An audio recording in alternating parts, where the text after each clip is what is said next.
All right. So we'll have that. Any public, we have no public comments, so we'll move past that. I will defer my comments to Ashley, who will open us up this morning. Well, thank you. Good morning. Thank you for being here this morning. As we all know, pictures are worth 1,000 words. And the cover of your board packet this morning tells a very powerful story. On the left side of this collage, you'll see photos from our Dallas County Judge Clay Lewis Jenkins Your Hired job fair. We had a fantastic turnout, and I want to thank you all for your help in promoting the event. We had 2,811 job seekers attend. This is quadruple the number of attendees we had last year. This resulted in 22 on-the-spot hires and 80 job offers, but of course, many more connections. It's always exciting to share such positive results from one of our largest job fairs of the year. And this is what we're all about, connecting people with opportunities. We had 72 companies with happy employers to prove it. Now, on the right side of the collage, you'll see moments from our board staff's recent volunteer trip to the Visiting Nurse Association. We spent a morning preparing meal packages for Meals on Wheels, which was a wonderful way for our staff to step out into the community and contribute our talents in ways that we may not normally use during our day jobs. I encourage you to speak with any of our board staff this morning about their experience. It was truly rewarding for all of us. Thank you. Hats off to the staff for doing that. I know you all volunteer on this board, so it's great to see our staff involved in community volunteering as well. So thank you for that. All right, well, let's move on to our consent agenda. And the first item there is our minutes, dated August 21st. So I would entertain a motion that we accept the minutes. Oh, let's just do them all together. How about that? Second item is our policy adopting state rule. These are, Ashley, explain that for us. These have no local flexibility, so that's why we put it in the consent agenda. And as always, when you look at the electronic version of your board packet, you can click on any of the blue hyperlinks and it'll take you right to the policy. And then the final item we have here is endorsement of external applications or grants. These are not grants that we have applied for, but grants that we are endorsing for our community partners.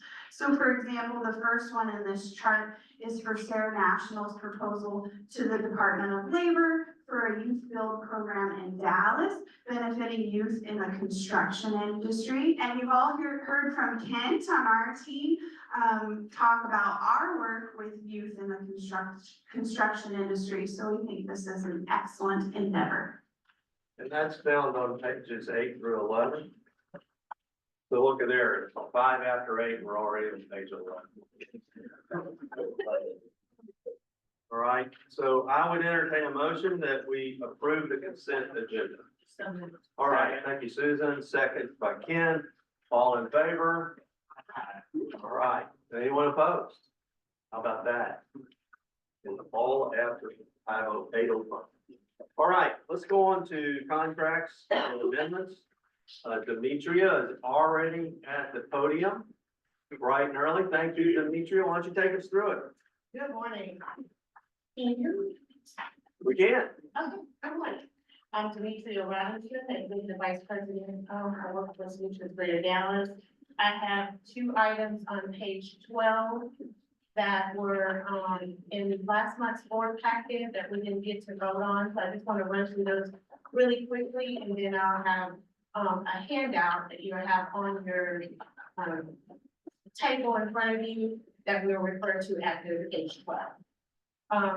The first item was the Partners for Reentry Opportunities and Workforce Development, the PROUD grant that we received some time ago. We got approval to negotiate those contracts with those that scored 70 or higher. 2 of the 3 vendors were recommending is Unlocking Doors and Lone Star Justice. Unlocking Doors will serve the population of any age. Lone Star Justice will serve the population of, 16 to 18, I believe. 18 to 24, I'm sorry, 18 to 24. And that's the younger population that we want to tap into for that particular vendor, since they cater to that, that age group. Equus will also be a part of this process as well, as they will do eligibility. They will also enroll them and provide support and service to the individuals that are enrolled in this program. The recommendation is ratification of contracts to Unlocking Doors, Lone Star Justice, and Equus Workforce Solutions for the cloud project. It costs not to exceed the amounts presented in that section. Do you want to take each one, Yes. for action? Okay, well, that, the first one is craft. Okay, so we have a motion that we accept, the recommendation is written. Agree? Sure. Could I have a second? Jason? Thank you.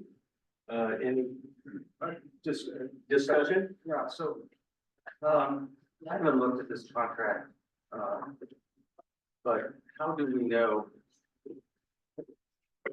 How do we know what the metrics are? How do we know we're getting money stored when we enter into this contract?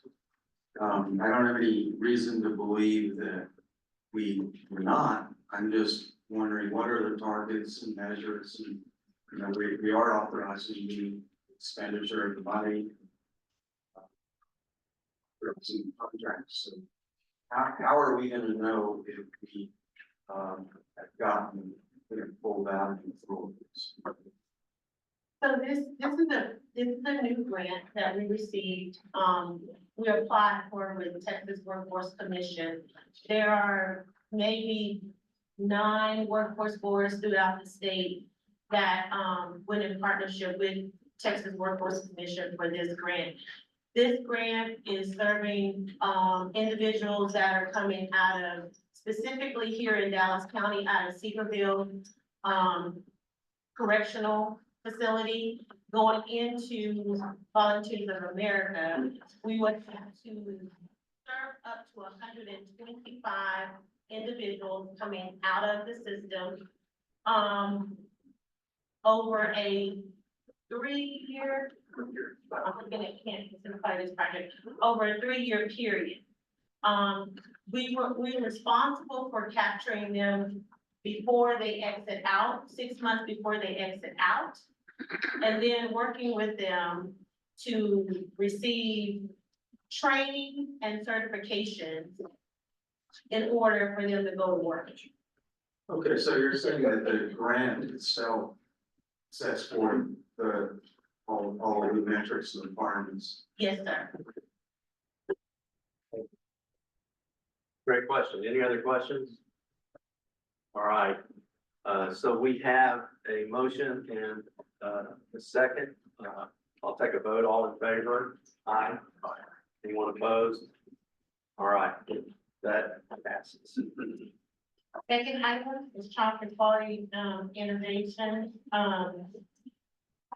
We did a procurement some October 2023. We have been working with different vendors. One of the vendors was Wonder School, who provides curriculum and professional development. We were working with them to kind of create something that would fit the providers' needs in Dallas County. So we finally got to that point. This was previously approved. We just hadn't set a dollar amount with each vendor for the services. So we're proposing a pilot program supporting Texas Rising Star early learning programs through a comprehensive business sustainability training with supportive tools. They will help the providers track enrollment and try to maximize their enrollment for the space that they have in their facility. We're proposing a contract with them for up to 40 to assist up to 40 provider early learning programs at a cost not to exceed $80,000. They will work with them through a 6-week training program and then provide them the software to help them on their business operations side. So this is a push to train the trainers, if you will. To train the actual providers that are taking care of our children that we're paying for. Karen, Susan, any comments from? No, I think this is a good investment. What's the relationship between Wonder School and childcare? There I is, didn't get the question, I'm sorry. I think they're totally separate organizations. Relationship between Wonder School and Childcare Group. There are two separate vendors, but Child Care Group does work with Wonder School, and they will work with Wonder School on this program. It's indicated as a pilot program. Can you just talk a little bit about that with the expectation on some results to lead to expansion? So what we're looking for is for the providers that will participate in this program, if they will actually maximize and sustain their business operations, to see if they can, the enrollments are low in some of the facilities. We want to see if this system will help them improve that.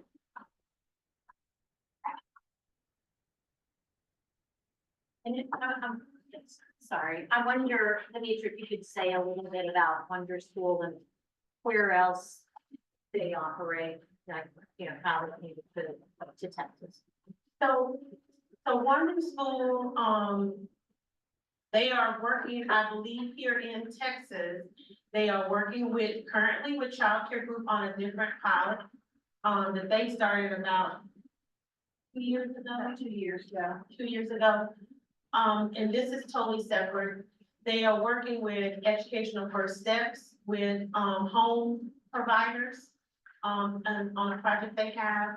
And they have some projects that are out of state as well. And one that we're kind of, mirroring is one from, I believe, Michigan, is what we're trying to align with that project.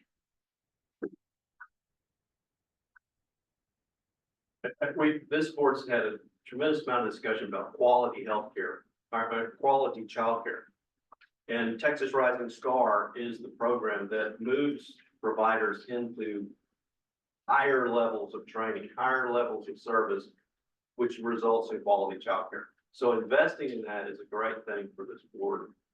We would fully support it. So, yes.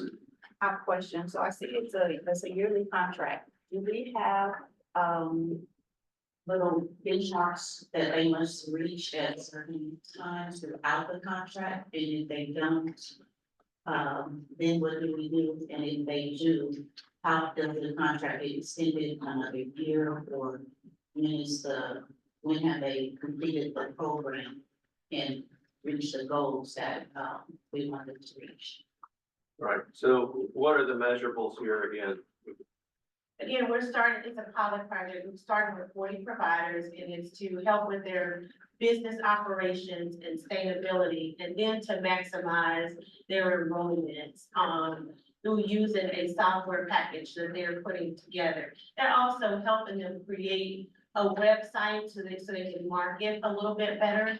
So we'll have the matrix from Wonder School to share with you as well.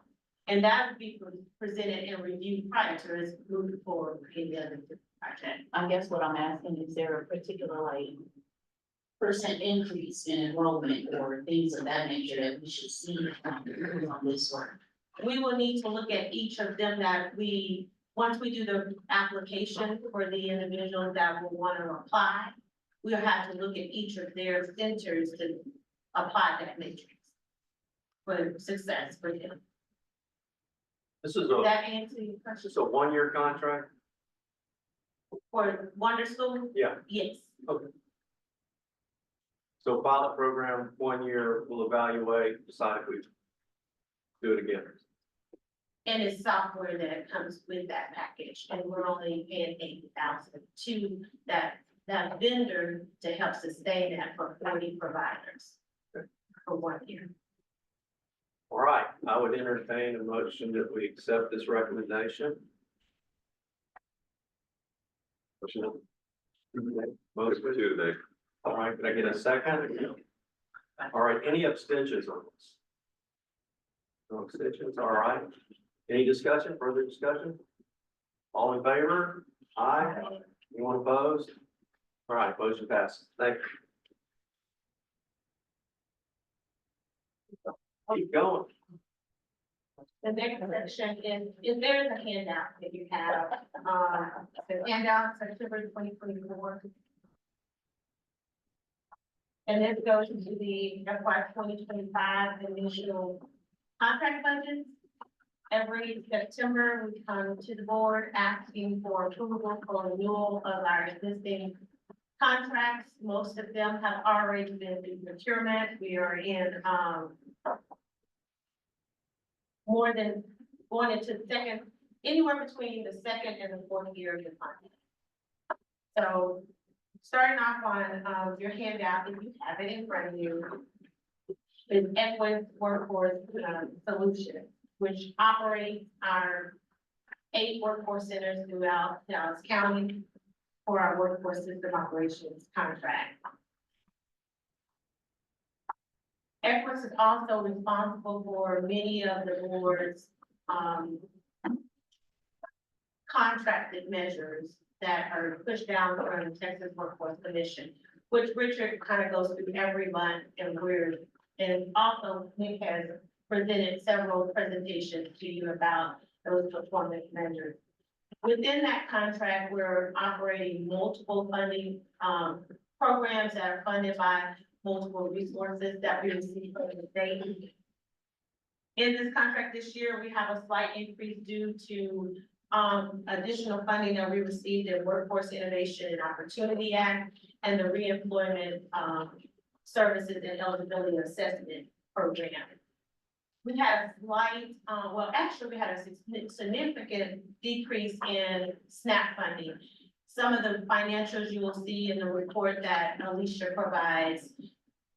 And usually we do this the other way, where the financials are presented first, so you'll know exactly what funding is being allocated.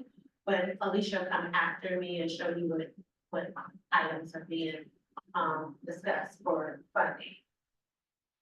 In Equus contract this time, it is pretty much the same. It's about a 4.6 increase, but it's due to the amount of funding that we received from the state. So we're asking for approval to contract with Equus to continue providing the service throughout our 8 workforce centers at $17,018,772. Now, again, that's multiple funding from funding resources that are allocated to Equus to provide eligibility and management of those services throughout our workforce centers. Any questions on that? Who's the best person to describe our performance measures in place for Equus? Do those come from Equus, from us, from some external source? So our measures are determined by Texas Workforce Commission. It is the measures that are presented by Richard every month. Those are contracted to us from Texas Workforce Commission when we receive the funding. We could beat those though, right? We can, but we're not doing too well right now. You can beat them, but you can't go too high, am I understanding that right? Like if you go too far over performance, you can get deemed just as if you go too far under. Yes, Interested in a margin where we're not surprised by anything Yeah. though, like we're sailing along and then suddenly we get bad news. It'd be nice to have early warnings. I think that's a very good question. So I think if I can piggyback on your question, Harry, sorry about that. I think it's like, understand that the performance measures are set by the state, but who can tell us, you know, how we're doing before we come to the board meeting? So is that Equus, is that our own staff, but how do we get a report in the interim? So it's not a backwards look. Is that what you're asking? Because it's a high percentage of our deal, if we know we're about to miss something, it's like, Would be good to Crucial. know. yes. Yeah. I'm gonna refer to Richard. Our performance. I'll cover some of that. The unknown is, applying, state applies like an update on the people we serve and apply that to all of our performance measures. I think that's gonna happen in July. And last year it was a little bit of a surprise. It can make the performance measures a little higher or a little lower. And right now we're sort of, it's an unknown. So, you know, we'll know more in July, how those swing. But, And when you say unknown, Richard, you're referring to the way that Texas Workforce Commission applies to the measures, or what is the unknown? it applies who we serve throughout the year. They look at the demographics, the education levels, and keep in mind, you know, Dallas County always serves the hardest to serve. And they just apply those to the performance measures. And they're gonna start doing that quarterly next year, so that there is no surprises. But for this year, it'll probably happen in July. It might even happen in the August, if the report. But we'll know soon. Just to confirm my understanding, you're saying the goal itself set by TWC might be revised, so it's Correct. kind of a moving target for us. We're trying to reach this target, and then in July, August, September, they might change the target. But it's still more like compliance than it is. Yes. Yes.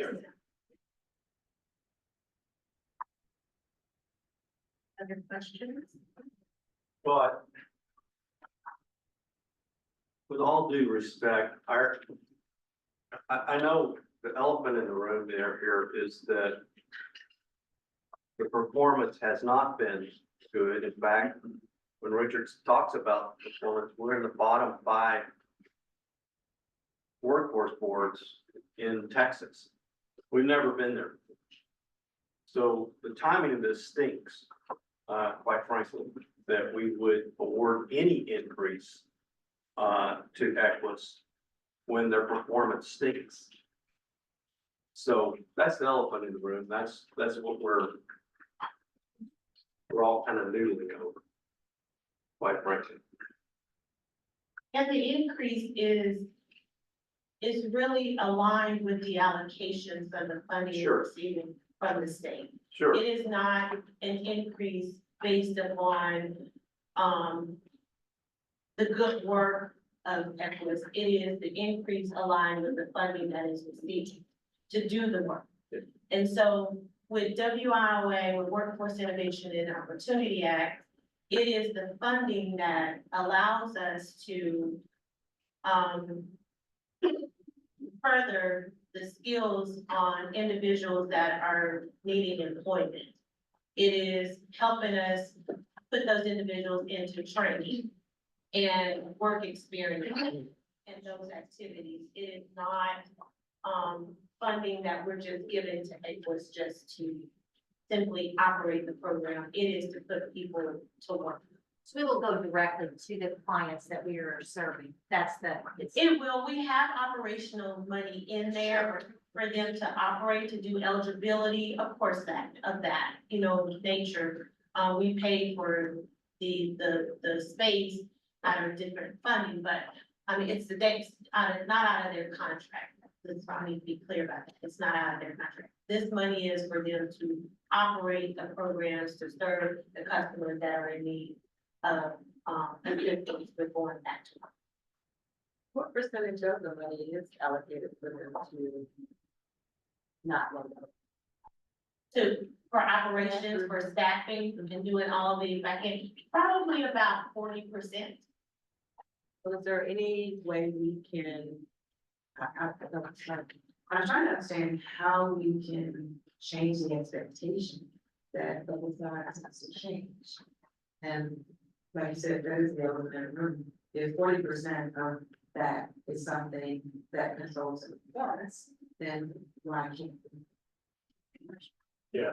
Create something that says we pay for performance versus with an entitlement that you can do. They were looking for a lever or fulcrum here to be, it's like, if it just doesn't matter, then why would behavior change?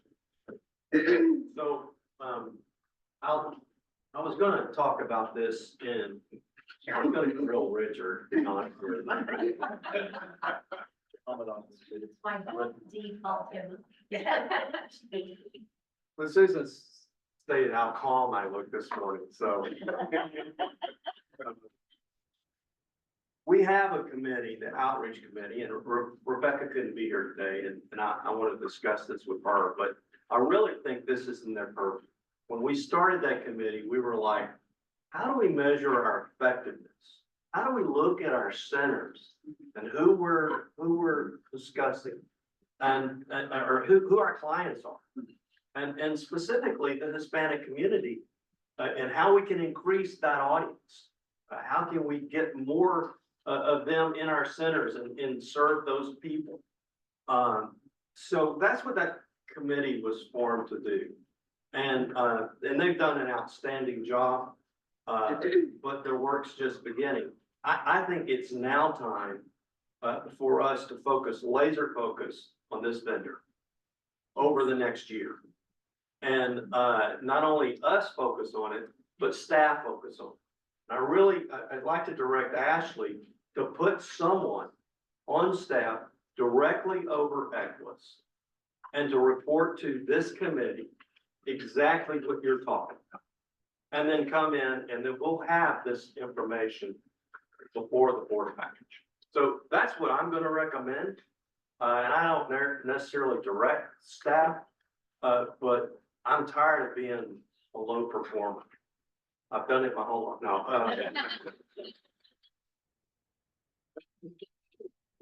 Okay, so to move us along, we'll get into performance measures, and you guys can drill Richard at that point. But I think at this point, what we're hearing is that we have this contract with Equus.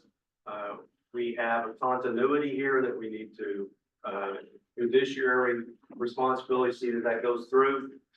But that doesn't mean we can't take up this other matter during performance. So thank you for your question, Bessie. If we could, let's move along to the other contracts that we have to look at. There's a big one there on the bottom that we'll talk about. The next one is Christine Wynn, CPA. She provides external fiscal and program compliance monitoring for our system. The initial FY 25 budget of $355,350 covers the cost of both fiscal and program monitoring. The slight increase will assist with the cost of reviews for additional projects that the board has been awarded, such as Proud. Those are new vendors that are coming to our system. She will go and do an actual review on their finance to see if they're capable of receiving our type of funding and if they have a setup to do that prior to us contracting out. So Christine Wynn has been our external monitor for fiscal for many years, but also now is doing a program that goes and look at the files of the work that our contractors are doing across the system to make sure that we're in compliance with the state. And mentioning that, she helps us as a board prep for our overall Texas Workforce Commission monitoring visit that's coming up in a couple of weeks. Yeah. So that is that contract. Any questions on that one? Any questions? I'll keep moving. Next is QNet Incorporated, which provides the technology management services for our system at the board office, as well as all of our workforce centers throughout Dallas County. Alex and team works closely with QNet to make sure that our systems are up to date and up to par. We've seen increased cost in strengthening our safeguards, where we have incurred additional costs for cybersecurity and penetration activities. Our costs have continued to rise over this past year, and we have expended closer to the $580,000 versus our initial contract last year of $475,000. So we are proposing the initial, budget to be around $580,000. Any questions on that?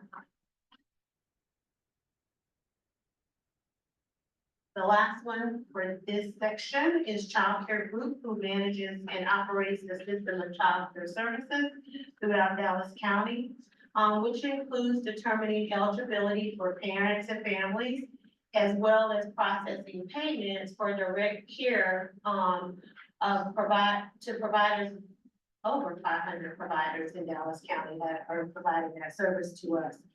The initial proposed budget represents a 6% increase, directly aligned with our funding allocation from the state.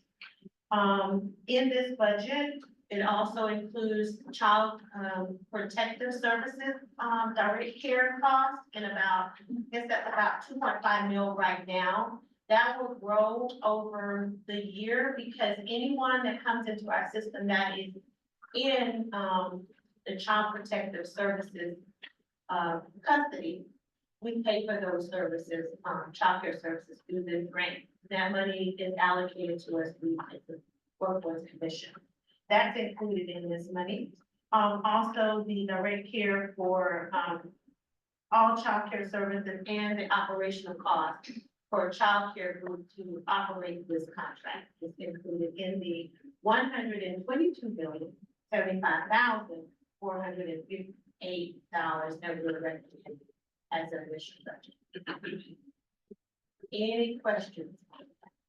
Well, Susan, Karen, other child care members, how you feel about $122 million contract this morning? Unfortunately, it's not, unfortunately, it's not good enough. What's our waiting list now? It's about 6,500. Yeah, and with even, so we'll continue to have a waiting list, even with this allocation, so. Oh, yes. Let's talk about push to quality, because I think that is a matter for all of Dallas County. And what's being done by Child Care Group, how is that, this business model is kind of off a napkin, right? I mean, a lot of these providers, yeah, right? Oh, I don't know, I'll start, well, Yeah. you know, so how does Child Care Group push towards quality? If we've done some training here, I see that. How do we get more providers? How do we get the wait list down? Those are all topics that have come up at this board, so I know that's a lot of rambling questions, but. No, it's not all the questions, it's the exact, those are the exact right questions, and I think again, you know, this board knows a lot more about this than I do, but, you know, the dollars that are out, the vast majority of dollars for the child care contract are allocated directly for child care subsidy. So that's dollars that support care, and, you know, and then there's a small set aside for quality. The dollars that support care, even though they are more than they have been in previous years, they still don't cover the full cost of quality. So understanding that's really important to know that even though let's say I'm a child care provider and I have 10 kids that are receiving child care subsidies, I'm probably taking them at a loss because it's less than what it costs to provide quality care. So that already, and that's something that's just how it is right now. So that's understanding that the dollars that go to support kids are less than what we are saying. Now, on the other side, you have, I think a very welcome, directive from the state, more focused on quality than I've ever seen, saying, you know, we will improve the quality. We require everyone to get into the TRS system. And so there's a little bit of a push-pull there. It's like, you got money to put kids in care. It's still less than it costs for quality. Oh, but we want you to increase your quality. And you know, generally it is, if you're gonna increase your quality, it's gonna cost more. And so, you know, that there becomes a different dilemma, is if it costs more and I'm a parent, even if I'm a parent that's not receiving subsidies, who bears the cost of that increased quality? Because it's not, it's not being covered completely by the subsidy. So I think that there are so many issues revolving in childcare, Carter, that I'm gonna have to talk for 3 weeks and it wouldn't even make any sense anyway. But just to understand that, yes, there is a really welcome and I think, an important push toward quality that we're seeing, and more money than the state has ever put into quality and more expectations. But there's still the challenge of the cost of quality is really high and there's not enough money to really drive quality. So all that said is 122 million sounds like I mean, that sounds like, it is still not enough to drive the work, but, you know, that it is a step in the right direction. And I will say, I know Child Care Group has been in this space since the beginning of the child care subsidy program. And they have stuck with this and they have driven not only kids into care in a really efficient, effective way, but also driven quality even when there wasn't very much money for quality. And not to say that there's a lot now, but they have always been focused on quality. So, you know, I think that that's something to me is in the vendor partner that Child Care Group is, I think I would say we can have a very high level of confidence that they will be tremendous stewards of this significant amount of money, and they will do the very best they can. Child Care Group nor this Workforce Solutions Board all by ourselves are not going to be able to solve the challenge that is the child care industry, but we're an important part. The only thing I would say in terms of quality, we don't have a lot of levers at the local level. Because a lot of the laws for how much quality can be used, or the money can be used, those come from the feds. And then that comes down to the states. And then the state has developed the TRS system, which is great. But they've also got to put staffing behind it. So a lot of the delays right now with the TRS system are coming from the state, not Child Care Group. So it lives in the state's world instead of the assessments of the centers. And there's not a lot we can do with that because that is coming from the state, so we just have to wait for them to get it together. And it's a lot to gin up a program like that. The other thing I would say is in many states, and you know, I certainly love Texas, I choose to live here. Many other states put state money into child care, and they just do. Texas does not. And so most of the dollars that you see, they put the match in, but again, these are dollars that primarily come from the federal government, which I also understand is our money too. So, you know, Texas makes some choices about child care that other states make different choices.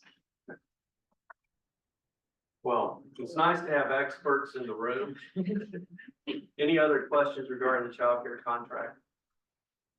And Right. that contract is strictly for the services for direct care, so we'll bring quality, dollars next month. All right, well, let's fight off the elephant here. There's a recommendation in front of us. I would entertain a motion that we accept this recommendation, these contracts. All right, thank you, Bill. Second. Any abstentions regarding this matter? Okay, Linda? Yes, got you, all right. Any other abstentions or any other discussion? All in favor? I have a question. Yes. So perfect. we're accepting the Equus with in mind that we will come back to the table about, performance. Is that? And So so, Equus performance is presented each one, by Richard. That matrix is all the performance that Equus is responsible. right, but we are planning to relook at it in ways to hopefully increase the performance. Is To that make my it better. Is that my Of course, understanding yeah. of what we talked about? Yes? I understand the directive from Carter to have somebody dedicated from the board staff looking at performance, and that we work with Rebecca and her committee and understand that that's under their purview as well. So we'll keep on that, and I think it's a great idea.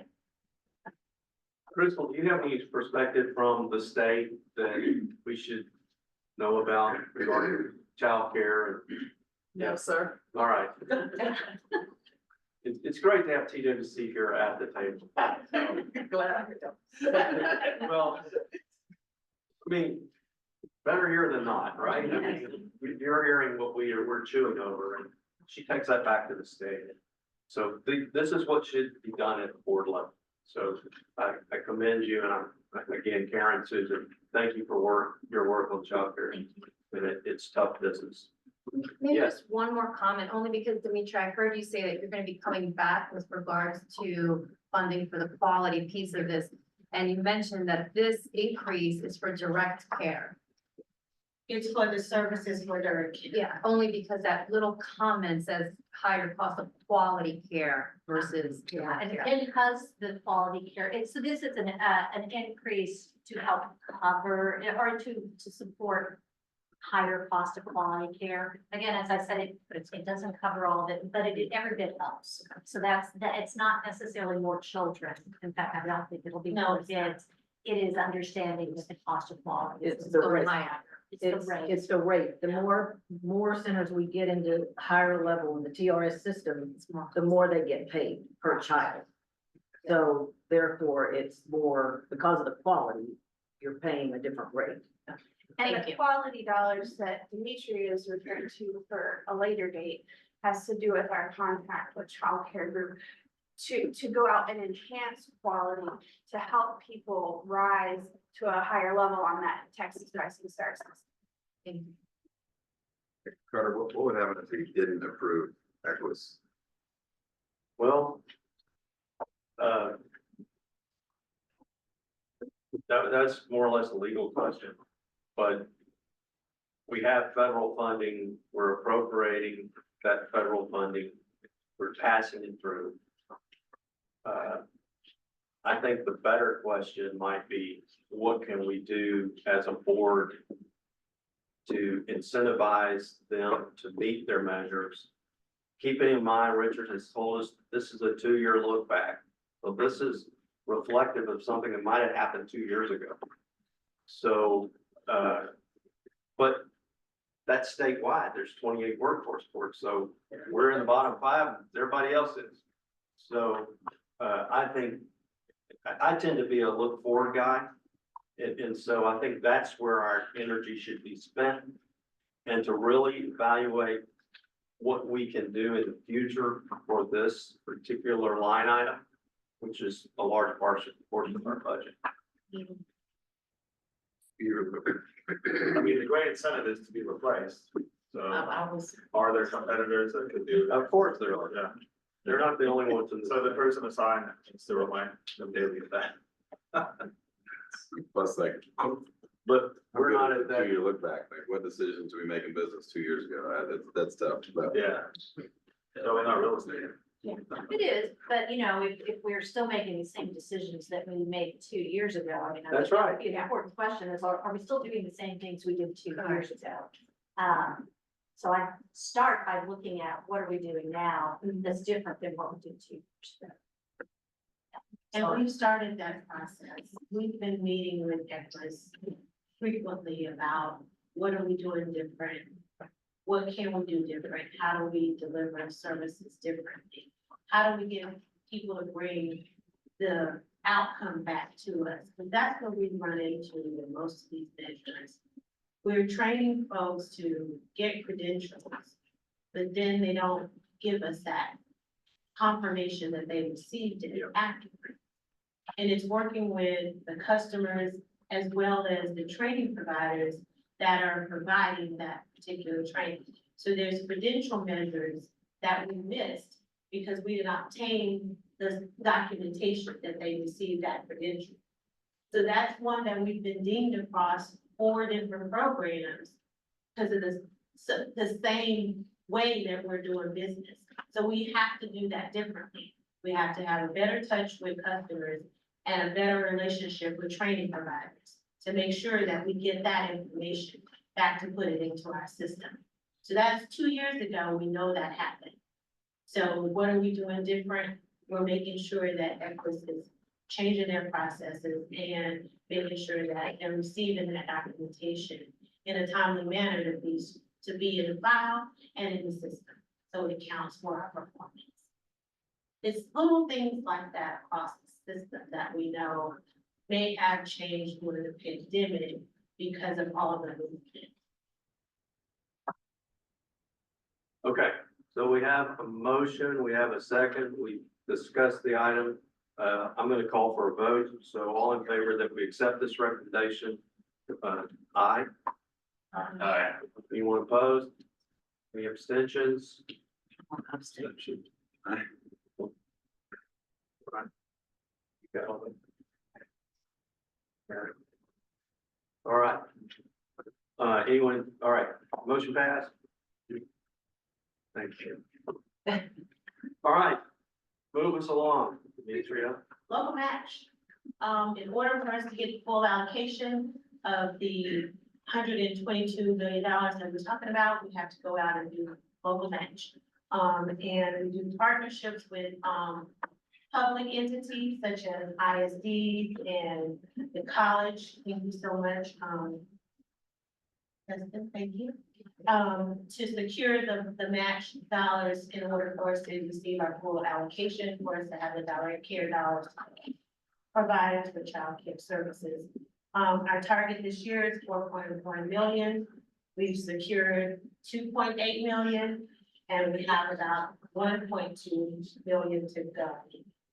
Thank you to Dallas ISD, Dallas College, and the City of Mesquite that have already committed those dollar amounts. We are working right now with the City of Dallas, Urban ISD, Richardson ISD, and I'm losing one from the top of my head. We will secure that and bring that back to you for approval, and those dollars will help us get the full allocation that the state has set out for us. Recommendation is to accept the contributions for the local match agreements as specified above, and that money will be part of that 122 that will add the contract for those here for eligible children. And we need a motion.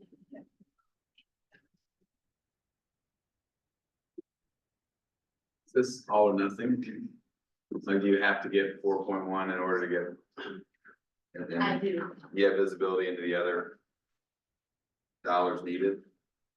I think we will secure it. We were waiting on agreement with Richardson ISD, Urban ISD, and the city of Dallas.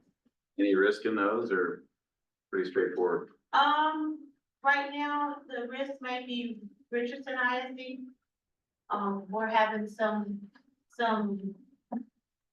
challenges with Richardson with the changes that they have at their district. So I'm kind of on edge for that, and they usually commit $1 million. And what are the amounts of the others? Dallas and Dallas last year did 850,000, and Urban did 200,000. So pretty close. Do you have a backup if Richardson ISD does not come through?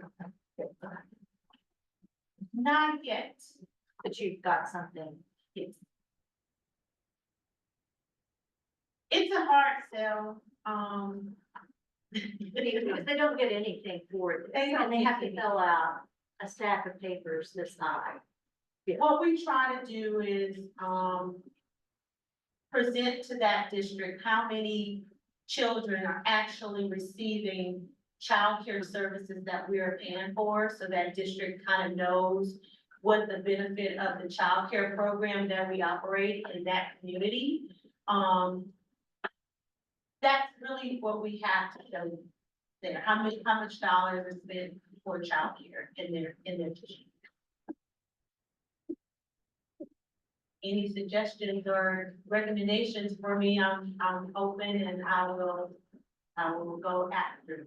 If you need help with Richardson ISD, let me know. I will. And I can at least do what I can. We asking them to renew money that they contributed after we asking them to renew? It's not an exchange of any funds, it is, expenditures that they project to spend on childcare activity that is non-federal dollars. So it is for the new coming years, for October 1, 2024 to October 2025. But is it a greater amount than historically or? is it not? No, it's about the same. Actually, the 4 million is a little bit less than what we've been doing the last 5 years. But they don't get any money. They don't get any, They just write down what they are spending. And what they- They're non-federal to support whatever it is that we say, this is how much money Workforce Solutions childcare subsidies are covering in your district. And here's what you are covering for, childcare. So, but there's no exchange of value, money. Yeah. no, Okay, so could I have let's call for a vote on this recommendation. So first of all in favor? I need a motion. So moved. So moved. Second, Diane, all in favor?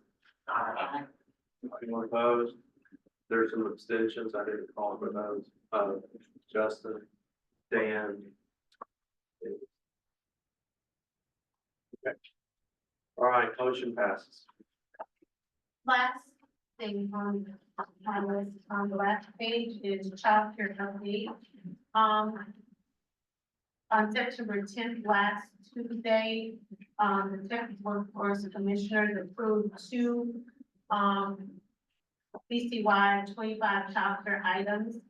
2 good things, the childcare rates, they actually went through and reevaluated how they have, looked at the rates over the past year and came up with a methodology to, approve, based upon the 75th percentile of the market rate share. Survey.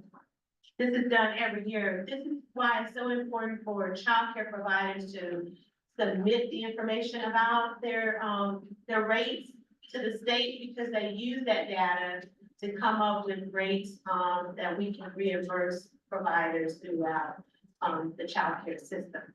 So the cost of quality was also looked at. And what they're trying to do is make sure that they don't reduce any rates from, the current levels. So we're working on implementing a new system across the state. It has been, pushed back twice, and now it's set for December. And we know it's it's a challenge for the state to move a whole system at one time. We're serving over 122,000 kids statewide, and making sure we're tracking that, in one system, it's been complicated for the state. But the rates is one good thing that they're looking at. They're keeping the rates the same, effective October 1, but rates will change December 9th when the new system is launched, in order for them to track how, payments will be reimbursed to childcare providers. They're moving from, a current system of rates based upon 4 different ages, age and stages, I guess you could say, to a new age range with 8 different, ranges in the age groups. So I'm not gonna go through all of that. The bottom line is that the rates will get better, and we'll see an increase December 9th. And for October 1, we won't see any rates that will decrease at all. We'll see changes in December in the new system. The second thing that, the commission approved was the, average children per day, our performance target for childcare.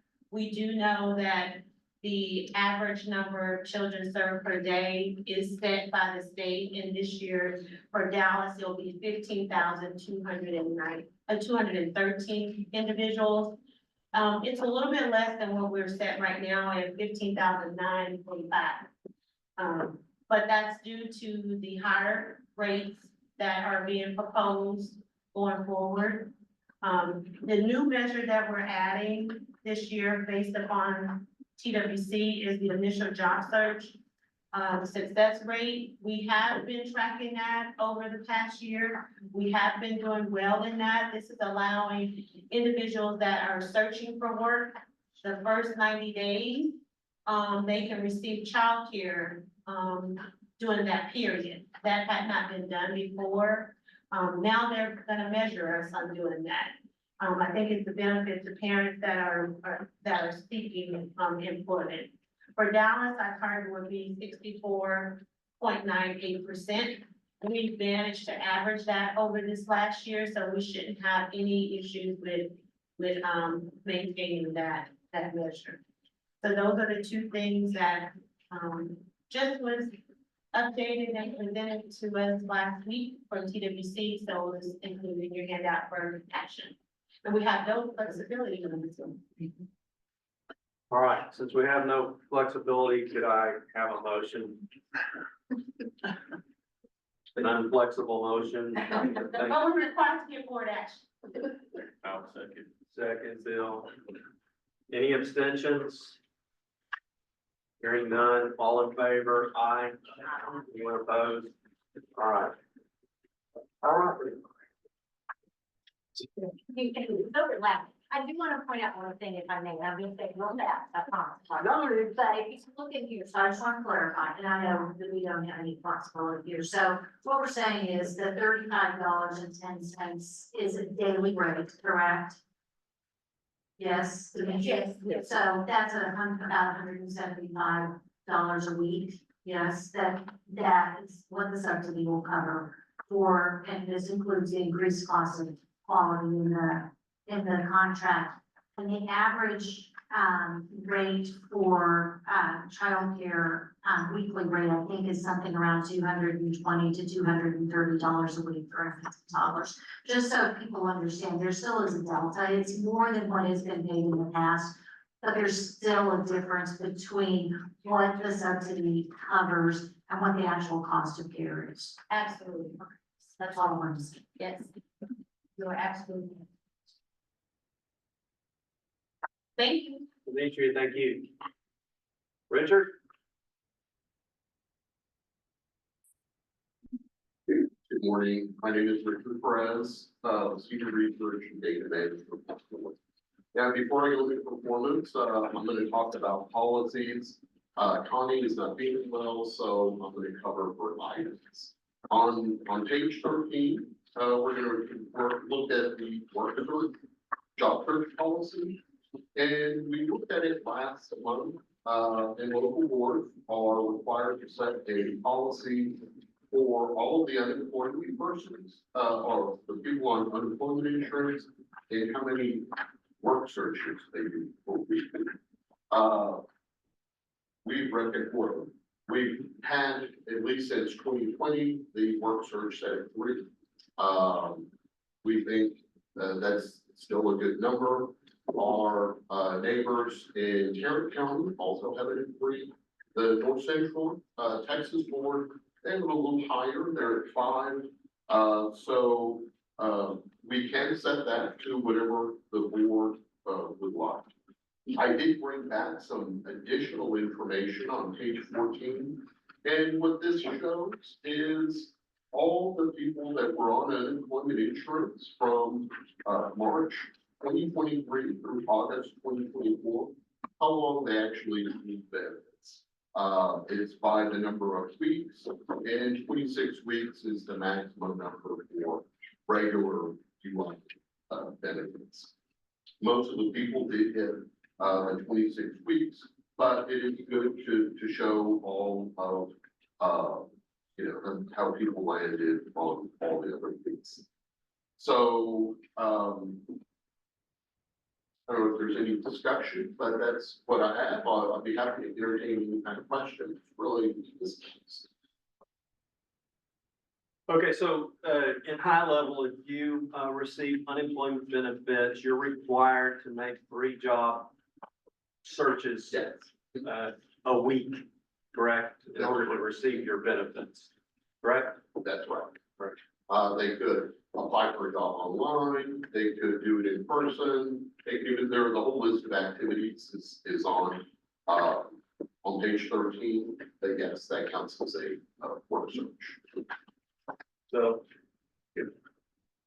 if I were in this category and I were doing 3 a week, I'd never get a job. So I think that's why North Texas moved it up to 5, or North Central Texas. So, you know, it's the will of this board, whatever you want to do. No matter what the parameters are, again, I think our Equus partners would be telling, the applicants, you do 3 a week, you're never gonna get employed, so you need to do 5 or 10 or 20 a day. And it's easier today than it was when I entered the workforce. So I would just say, whatever we said, our partners should be really pushing, those that are in the unemployment category to do as many as you can. Absolutely. Any other discussion? Yeah, Dan. Carter, I'm just trying to get a feel for what a job search is. Yeah, is that just basically say, You know, a 30-second deal where here's my resume, here's my resume, here's my resume. I'm done for the week. That's pretty much it. Online. I can email them some. If you would have to document, you know, where, what employer you submitted your, resume or application to. And There's a copy of my laws, the state does look at those, there's sampling on occasion. So, so yes, it is something that it's easy to do. And if you want to look for, or get a job quickly, the more you do. not read it? I don't think there is. all right, I don't need them. okay. I don't think anything of, but I know, yeah.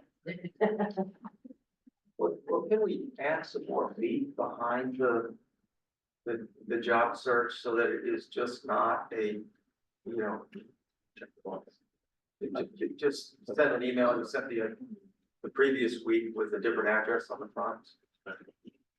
I don't think that's in our purview. I think you're getting into insurance and insurance claims and denying and all that. Well, I mean, what is the definition of the job search? Do we have any flexibility to define a job search? I don't think so. Yeah, but I would say the state is quite generous in what they consider a job search. And even, you know, attending, you know, hiring events and things like that. Some of those are on page 13. Those qualify. Joanne, do you have a number in mind? So. I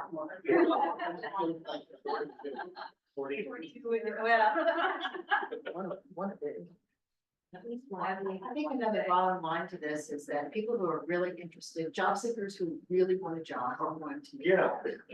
And others that are not interested or will not apply for anything and everything, even if they're not qualified, even if they have no education and no training or experience in that field, just to meet a requirement. So, what we're talking about here is trying to monitor the quality of the job search. Yeah. And I don't know how that is done.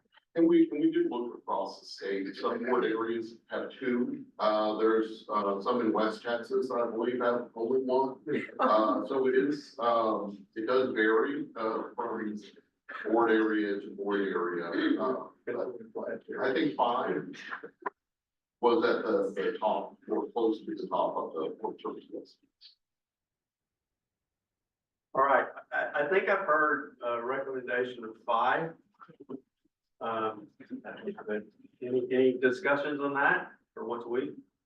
I will support it, but I actually think it absolutely makes no difference whether it's 3 or 5. To roll with contact. So you probably won't make a big difference, but it sends a different message to those people that need the work. You know, also, if you look at North Central, North Central does 5, about 25% of their, exhaust benefits, and 21% of Dallas exhaust benefits. They're doing 5, they're exhausting more benefits than we are doing 3. What it looks like. So I don't know that 5 makes a big difference, other than the mess. Can we do some more research on, the quality of the, do some more research on how we might be able to control the quality of the search? Did you hear the question, Richard? Can we do some more research on how we might control the quality of the search? Can you pull anything on that? We can certainly look at that. From a benchmarking perspective or whatever, I mean, but I think Melinda's making, that is the issue. Well, it's really not the number so much as it is quality search. I remember when this came up and we reduced the number. And the discussions that were had on that. And I was opposed to reducing it, quite frankly. Because I think it sends the wrong message.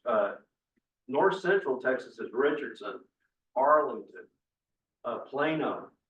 All of those surrounding cities other than Dallas County are saying 5, and we say 3. I think that's bad messaging, quite frankly. Yeah. So for consistency in North Texas, I'd like to be in the leadership role and say, hey, we're pushing for 5. And, but to Dan's point, it really doesn't matter.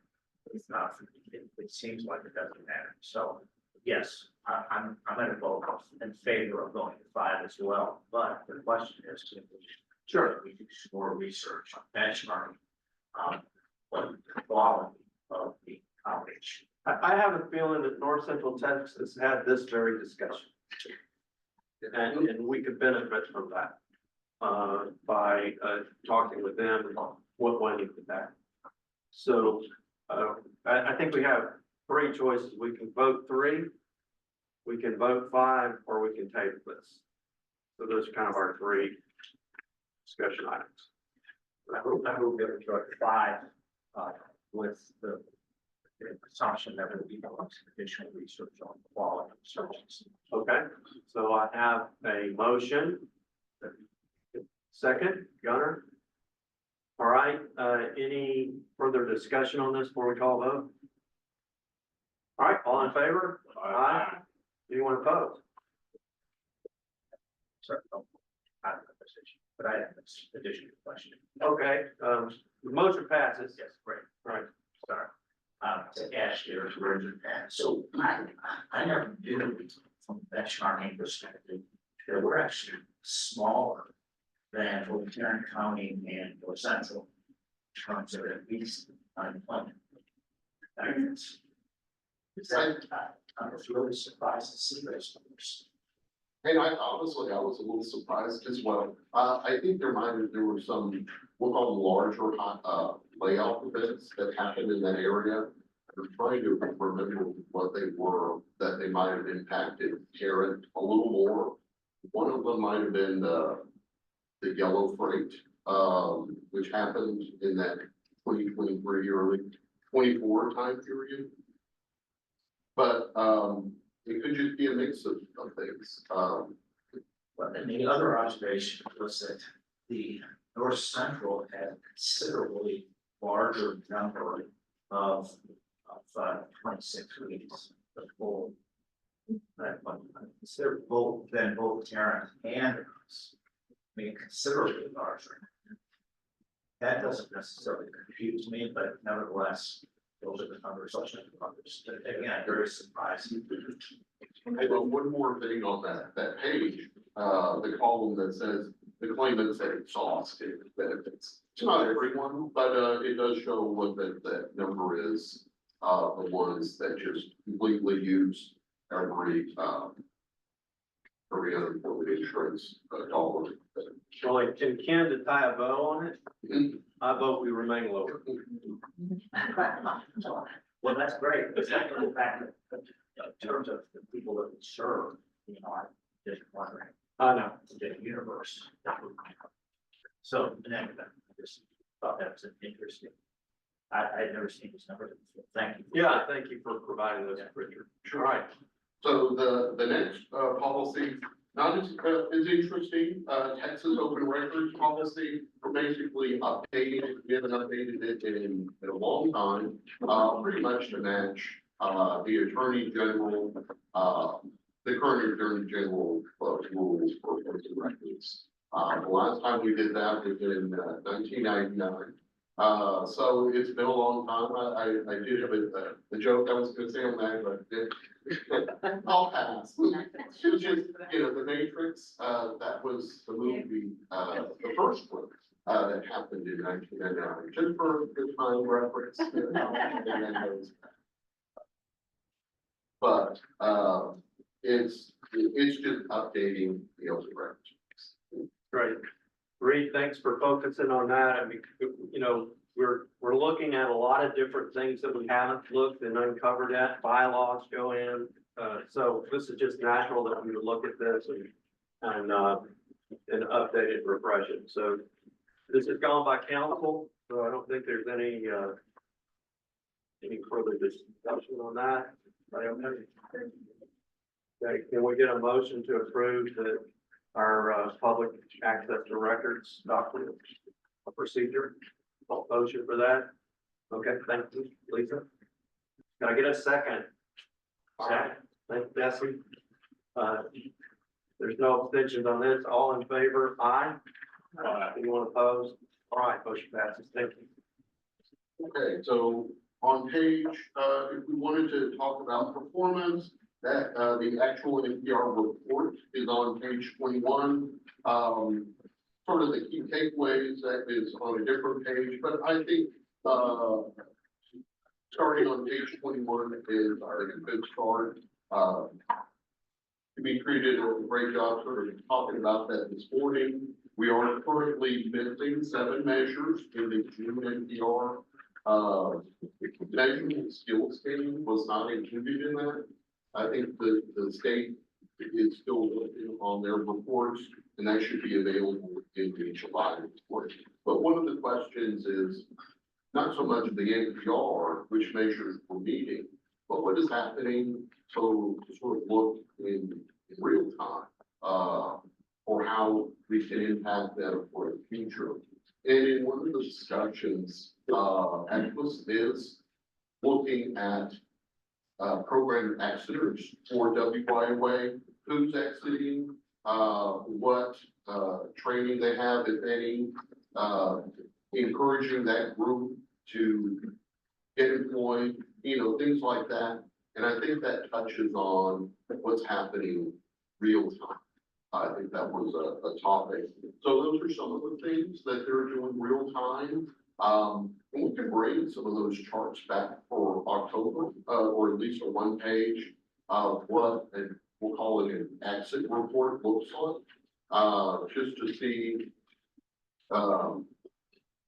who would hit the measure, in maybe the next year. But being proactive, I think, is key on knowing who's in the program and who's exiting and how to do it.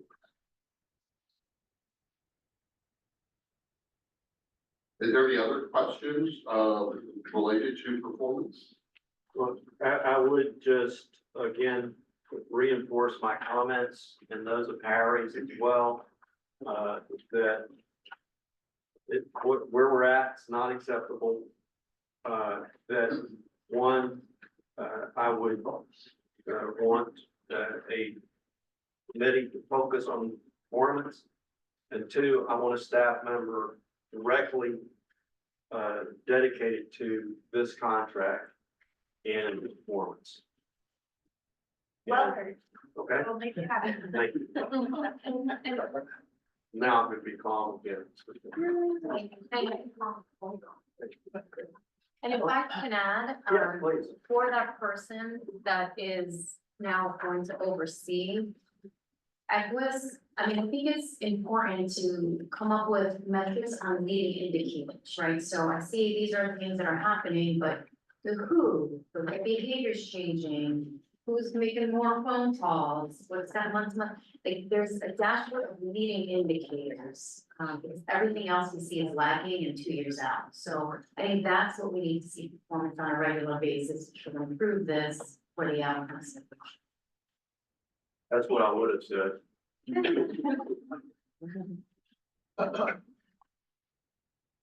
Okay, So if there's no more questions, I will jump to the economic snapshot. That is on page 19. I know we're running a little short in time, so I'll make this quick. The Texas labor participation rate, that is the chart, July is, it actually improved from the June 24, but looking at July 23, it's down just a little bit.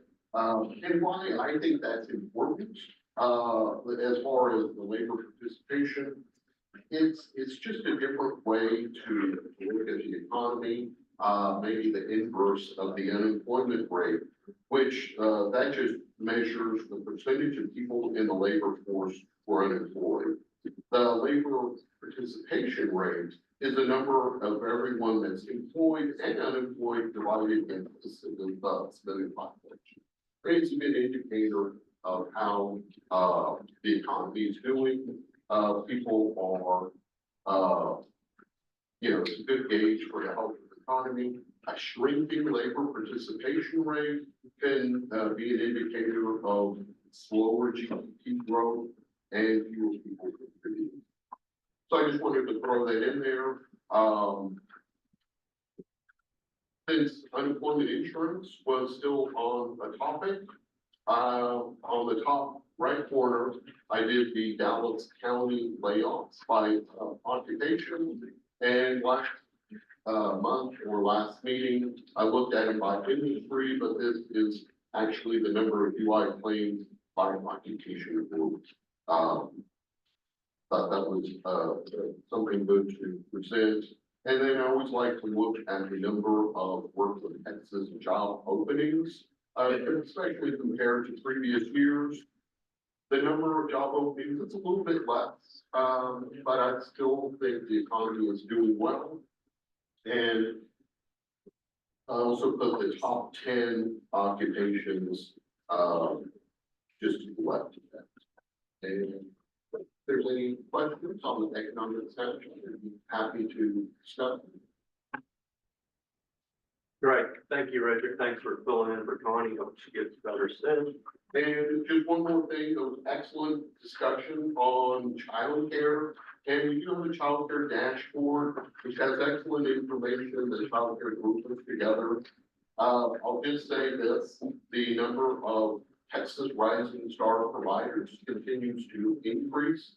And if there's one thing you look at, when you look at there is a graph of the number of providers by month, and it is on an upward trend. And I think that's great, something that the childcare system needs, and I'll leave it at that.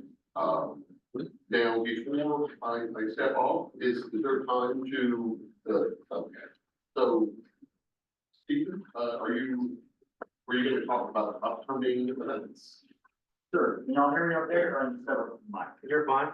Okay, upcoming events, we have the Texas Career Day, which is basically a career exploration opportunity for young people. And speaking of industry, we know we have to get industry information and career awareness down even to the lower level. So we have, junior high, basically 6th grade through 12th grade, that are gonna be attending our Texas Career Day, which is September 25th, next week.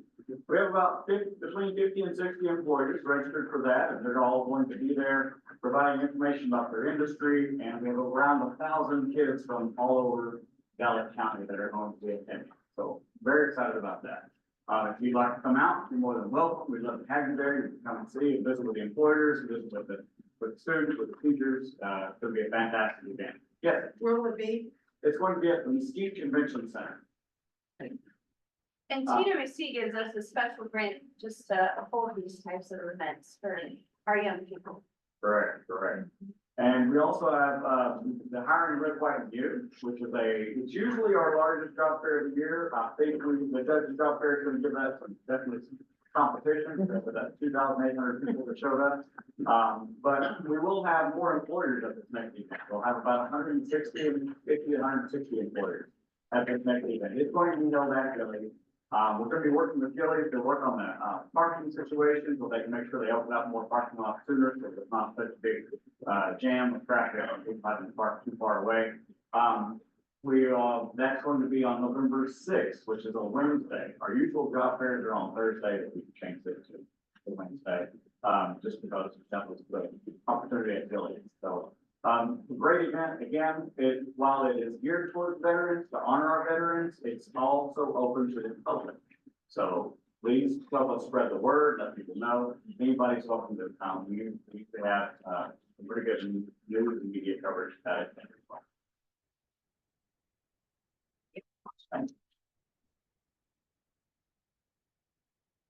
Good morning, I'm Becky Nanette, the quality manager and EO officer for the board. If you look at page 25, a very brief update on the program and fiscal monitoring that Christine Lynn and her team do. The fiscal review for Equus is, we should have a report by end of week, and I can report back on that in October. Same and then the Wilkinson Center and the program review the choices at NCTs ongoing at this time. There will be some new reviews starting between now and the next board meeting.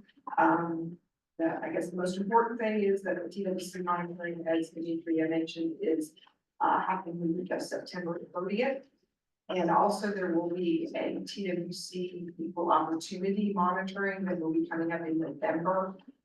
We have not got the engagement letter yet, but we have had the schedule, so I do know that's coming up. Any questions? Thank you.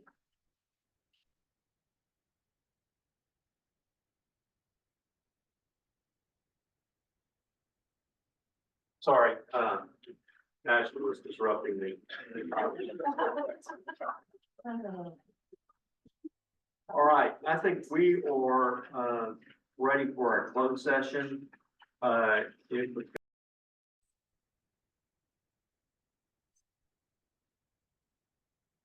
During our closed session, we had discussion regarding an ADA amendment. I need to take a motion on that, if we accept the action that we discussed in closed session. So moved. All right, Gunner, can I get a second on that? I'll second. All right, Bill, all in favor? Aye. Anyone opposed? Okay, that motion passed. All right, any other vote? No. No other vote. Rebecca's not here. Dan, Strategic Planning Committee, any update there? I just want to ask them, we signed the contract? We have signed the contract. We had a pre-kickoff call with board staff and the strategic planning firm. And we'll be scheduling a real kickoff call. All right, Alan's not here. Therefore, How about that?